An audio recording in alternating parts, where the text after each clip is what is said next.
Good morning, everyone. Welcome back to the next class. Today, I will start the chapter 3. Chapter 3 is a factor and a multiple. Factor क्या है और multiple क्या है, इनके बारे में जानना जरूरी है. तो factor of a given number are number which divide the given number completely without leaving a reminder. किसी भी संख्या का फैक्टर वह संख्या होगी जो उस संख्या को, किस संख्या को, जिस संख्या का फैक्टर हम फाइंड कर रहे हैं उस संख्या को पूरी तरह से डिवाइड कर दे. पूरी तरह से डिवाइड करने का मतलब विदाउट लीविंग अ रिमाइंडर, मतलब रिमाइंडर जीरो आना चाहिए. तो अगर इस तरह से जो नंबर है तो वो उसके फैक्टर हैं. जैसे सिक्स का फैक्टर 2 और 3, 1 2 3. 1 2 और 3 से अगर हम 6 को डिवाइड कर रहे हैं तो रिमाइंडर क्या क्या आएगा, जीरो आएगा. कहने का मतलब 1 2 और 3 से 6 जो है वो एग्जैक्टली डिवाइड हो जाएगा. तो इसलिए 1 2 3 क्या है, 6 के फैक्टर हैं. तो 12 का भी ऐसा ही है, 1 2 3 4 एंड 6. तो ये सारे फैक्टर हो जाएंगे 12 के. नेक्स्ट है multiple. Multiple of a number can be obtained by multiplying the given number by 1 2 3 and so on. किसी भी संख्या का मल्टीपल उस संख्या में 1 2 3 4 5 6 7 8 मतलब क्रमशः मल्टीप्लाई करते जाएं हम उस नंबर को, तो उसका हमें मल्टीपल मिलता जाएगा. जैसे 3 का मल्टीपल, तो 3 इंटू 1 करेंगे तो 3 आएगा, 3 इंटू 2 करेंगे तो 3 2 जा 6 आएगा, 3 इंटू 3 करेंगे 3 3 जा 9 आएगा. तो 3 6 9 12 ये क्रमशः क्या है, 3 के मल्टीपल है. कॉमन मल्टीपल, जैसे दो नंबर्स का मल्टीपल फाइंड कर रहे हैं तो दोनों में से जो कॉमन होगा, जो दो ऐसा नंबर जो दोनों के मल्टीपल में पाया जाएगा तो वो कॉमन मल्टीपल हो जाएगा. नेक्स्ट क्या है आपका divisibility rule. A number is divisible by 2 if the digit in its place is 0 2 4 6 and 8. अगर किसी नंबर के वंस प्लेस पे 0 2 4 6 एंड 8 पाया जाता है तो वो नंबर 2 का डिविजिबल होगा. नेक्स्ट है divisibility rule by 3. If the sum of its digit is a multiple of 3 then the number is divided by 3. किसी भी संख्या के डिजिट्स को प्लस करने के बाद जो नंबर हमें आए, अगर वो 3 का मल्टीपल मिलता है हमें तो वो नंबर 3 से डिवाइड हो जाएगा. 4 divisibility rule of 4. A number which last 2 digit is a divisible by 4 then the number is divided by 4. अगर किसी भी नंबर के लास्ट के दो नंबर का मतलब वंस और टेंस प्लेस अगर 4 का डिविजिबल है तो वो नंबर 4 से डिवाइड हो जाएगा. 5 का डिविजिबिलिटी रूल है. If the ones place of any number is a 0 or 5 then the number is divisible by 5. Next है divisibility rule of 9. The sum of the digits of a number is a multiple of 9 then the number is divided by 9. जो rule 3 का है वही rule 9 का है, सिर्फ difference इतना है कि वहाँ पे डिजिट्स का सम जो है वो 3 का मल्टीपल होना चाहिए तो 3 से डिवाइड होगा नंबर.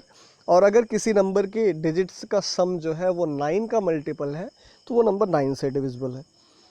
नेक्स्ट 10. अगर किसी नंबर का वंस प्लेस 0 है तो वो नंबर 10 से डिवाइड होगा. 11 का डिविजिबिलिटी रूल है. If the difference of sum of odd place digit and sum of even place digit is either 0 or multiple of 11 then the number is divisible by 11. अगर किसी number के odd और even place के सम का difference जो है वो 0 है या फिर 11 है तो वो नंबर 11 का डिविजिबल होगा. उन सब का एग्जाम्पल एक एक यहाँ पे दिया है. 2 से ये नंबर डिवाइड हो रहा है क्योंकि इसका वंस प्लेस 2 है. 3 से भी डिवाइड हो रहा है क्योंकि 3 2 5 5 3 8 3 से डिविजिबल नहीं है क्योंकि इनके नंबर्स का प्लस करने पे 1 2 3 2 को प्लस करने पे 8 आ रहा है जो कि 3 से डिविजिबल नहीं है, 3 का मल्टीपल नहीं है, इसलिए 1 2 3 2 जो है वो 3 का डिविजिबल नहीं है. 4 से डिवाइड हो जाएगा ये नंबर क्योंकि इसके लास्ट 2 डिजिट 32 जो है वो 4 से डिविजिबल है. 5 से ये नंबर नहीं डिवाइड होगा क्योंकि इसका वंस प्लेस ना तो 0 है ना ही 5 है तो इसलिए ये 5 से नहीं डिवाइड होगा. ये नंबर 9 से भी नहीं डिवाइड होगा क्योंकि इनके डिजिट्स का सम जो है वो 8 आ रहा है जो कि 9 का मल्टीपल नहीं है, इसलिए 9 से नहीं डिवाइड होगा. ये नंबर 10 से भी नहीं डिवाइड होगा क्योंकि इसका वंस प्लेस 0 नहीं है। 11 के लिए हम इसका सम ऑफ ऑड प्लेस डिजिट और सम ऑफ इवन प्लेस डिजिट कर लेंगे, तो वो सम ऑफ ऑड प्लेस डिजिट भी 4 आ रहा है और सम ऑफ इवन प्लेस डिजिट भी 4 आ रहा है, दोनों को सब्ट्रैक्ट कर देंगे तो 0 आ जाएगा। तो अगर 0 आ रहा है तो ये नंबर जो है वो 11 का डिविजिबल है, मतलब 1232 जो है वो 11 से डिवाइड हो जाएगा। Next exercise 3.1 check whether 12,925 is divisible by 5 or not. Using the divisibility test, give reason to support your answer. Question number 2 है ये 12,925 5 का डिविजिबल है कि नहीं, तो ये 5 का डिविजिबल है क्योंकि इसका वंस प्लेस 5 है। The number is divisible by 5 because its ones place is 5। Question number 3 check whether 1848 is divisible by 4 and 11। तो इसको भी चेक कर लीजिए, तो ये 4 का डिविजिबल है क्योंकि इसका लास्ट 2 डिजिट मतलब वंस और टेंस प्लेस 48 है जो कि 4 का मल्टीपल है, इसलिए ये 4 से डिवाइड हो जाएगा।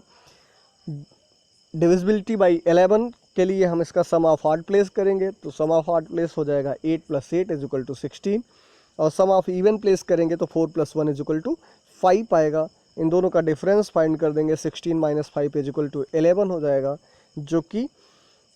जो इसका डिफरेंस आया 11 ये 11 का मल्टीपल है, इसलिए 1848 जो है वो 11 से डिवाइड हो जाएगा।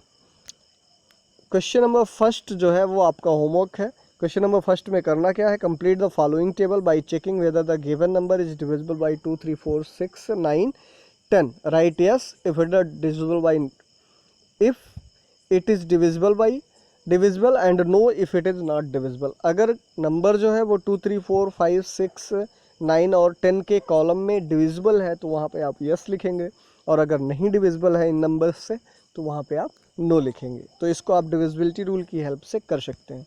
यही होमवर्क है। Thank you.